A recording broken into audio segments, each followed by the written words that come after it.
Hi everyone, my name is Andy Robinson and I'm the manager at Manchester Biobank. The Biobank is part of the University of Manchester, but it's based at Salford Royal Hospital within the Clinical Sciences building. Our current structure can be seen on the left here. The Biobank director is Professor Federico Roncaroli, who is a highly regarded neuropathologist and has extensive experience in brain banking from his time at Imperial College London. I'm the manager of the Biobank and I'm responsible for all aspects of tissue use after donation has taken place. This includes everything from dissection to diagnostics to tissue requests from internal and external organisations. Our Biobank coordinator Phil deals with the living by consenting individuals, conducting yearly BDR assessments and liaising with families after the death of a donor to aid with brain donation.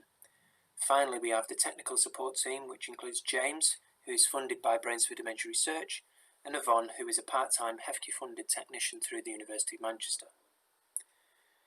The Biobank is primarily funded via the Brains for Dementia Research, or BDR initiative. With the support of Alzheimer's Society and Alzheimer's Research UK, BDR was set up in 2007 to establish a network of Biobank facilities across England and Wales, and Manchester was lucky enough to be one of them. In addition to BDR funding, we also implement the Medical Research Council, or MRC, cost recovery scheme. Until recently, the MRC provided modest funding to assist with collection of donations in neuropathologist time. However, this has now ceased, and brain banks are required to recover their cost via tariffs set centrally by the MRC. Researchers are therefore charged a small fee for use of tissue, and the monies are reinvested into brain banking. The Biobank was established in the late 1970s, early 1980s by Professor David Mann. Professor Mann's research interests were based in neurodegenerative disease, and therefore he set up the Biobank as a neurodegenerative disease brain bank. However, we have recently amended our ethical approval to allow us to collect donations from individuals with other brain diseases and disorders. So in the future, we're hoping to expand our remit to include brain donations from disorders such as brain tumours, traumatic brain injury, stroke and epilepsy. We currently hold wet fixed FFPE blocks and slow frozen tissue from nearly 1,000 cases, although not all cases have all tissue types available. We also hold approximately 250 post-mortem cerebrospinal fluid samples from a subset of these cases. Almost all of our cases have some degree of neurodegenerative disease, and as you can see from this chart, we hold cases from a variety of different diseases. Alzheimer's disease is the most commonly represented. The Biobank itself is well known for its work on frontotemporal lobar degeneration, and hence we hold a large number of FTLD cases. In the others category, we hold a few cases with rarer disorders, such as multiple system atrophy, and we also hold a few cases with glioblastoma. We have varying amounts of clinical data on our cases. At death, the Biobank coordinator approaches the donor's GP to try and access relevant clinical notes. In addition, we hold demographics data, such as sex, age at death, etc.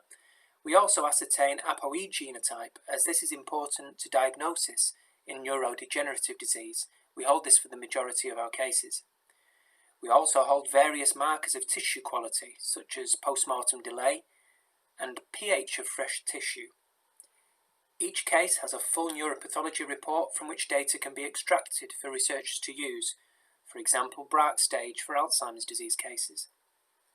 For two donation streams, BDR and the CFU, we have extra data available. For the BDR stream, this can be accessed by application to the BDR Coordinating Centre. For the CFU, a collaborative approach is usually used, as data extraction from these cases can be a lengthy process. All our current samples are archived for use by prospective researchers. However, the use of these tissues is bound by the collection they belong to and the consent that was taken. For example, those consented on BDR forms are only allowed to be used in dementia research, even the normal controls. An exception to this is our existing holdings, which were collected prior to the implementation of the Human Tissue Act in 2004. We are open to discuss possible prospective collections with interested parties. However, it is important to note that there are cost implications attached to brain donations. The MRC state that taking into account the consent process and brain collection, brain dissection and preparation, tissue processing and neuropathological assessment, and linking data to brain samples, the cost of an average brain donation is approximately £2,430. To help counteract these costs, we would prefer possible collaborators to consent participants using our brain bank consent form. This will allow us to make brain tissue available to all researchers, not just the researcher who collected the material, and thus will allow us to recoup some of the costs via cost recovery. As a research tissue bank, Manchester Brain Bank has ethical approval to release tissue to UK research projects without the need for researchers to apply individually for ethical approval. The process starts with a tissue request form, which the requester completes, detailing their project and how they plan to use the tissue. This form is then circulated around the management committee. Requests are then approved or rejected within 2 weeks of receiving the application form. After approval, the requester's institution must complete a material transfer agreement. For researchers within the University of Manchester, we have a simplified internal transfer agreement template. For researchers outside the University of Manchester, we have a template based on the Brunswick Agreement. After all paperwork is completed, the requester is invoiced for the cost recovery of the request. I'll discuss the tariffs on the next slide. Finally, once payment is made, the Brain Bank can release the tissue for use in the requester's project. We welcome applications from all researchers, including those working within commercial entities. Manchester Brain Bank is part of the MRC UK Brain Banks network. This was set up to harmonise brain banking in the UK. In line with the sustainable future for brain banking, the MRC and associated charities introduced a cost recovery scheme for the provision of tissue. The tariff is standardised and has been implemented across the UK Brain Bank network. The charges for commercial users cover approximately 2/3 of the costs of retrieval, assessments and archiving of the brain tissue, whereas the charges for academic institutions cover approximately 1/3 of these costs. Not all sample types listed are available at present. Those that we can currently supply are in red. If you are intending to use human brain tissue in future projects, please remember to include these costs in any upcoming grant applications.